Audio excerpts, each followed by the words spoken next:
As you saw in the last video, there's only a few standard tags. The first tag you always put at the top of your document is the document type. Like I said, this is the HTML5 doc type. It's 2 words unless you're doing a video. Then the first tag you want to type is HTML. I actually added a language attribute to say that it's in English. You don't have to, it's not required. Obviously, this tells the browser that this is an HTML document. One of the things you want to do is get in the habit of closing your tags. As you can see, I'm using Coda, and so when I type the slash, it automatically closes the tag for me, and that's one of the reasons I like it. If you're using an editor like Notepad, you'll have to close it yourself. The next tag that you'll want to know, and this is another one that you should use on every web page, is your head tag.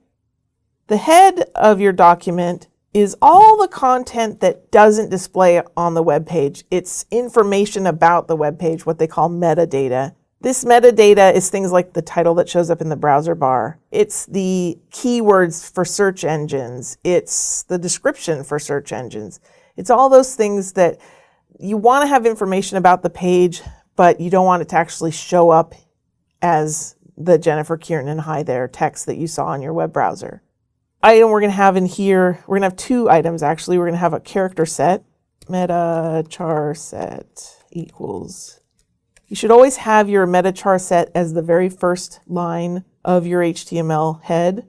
That protects your web page from malicious coding. Now, these web pages are not going to have any forms or anything in them for a malicious coder to attack, but if you get in the habit of always typing HTML head meta char set, then you'll know that your web pages are secure.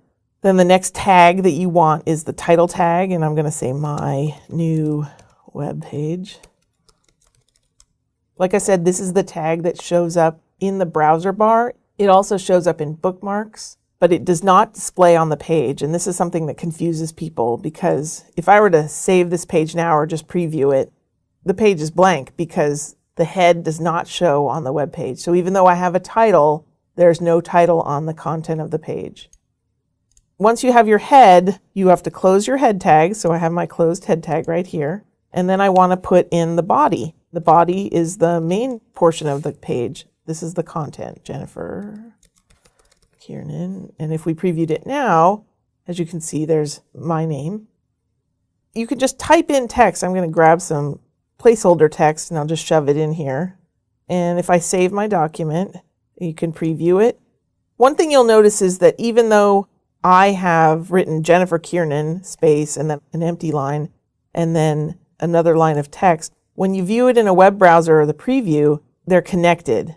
HTML does what they call stripping of white space. So the return characters, the spaces, the tabs, they all get constricted down to one space.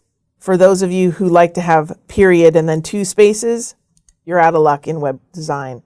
That period and 2 space gets taken down to 1 space. You're just going to have to get used to it, or you're going to have to fight with it and figure out some way to get that space in if you really have to have it. But I recommend just leaving it the way it is, living with the fact that you don't get 2 spaces after a period. That's just the way HTML is.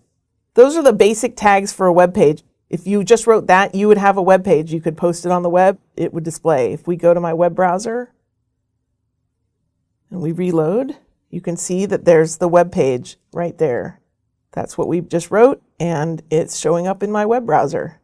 So those are the basic tags for an HTML page.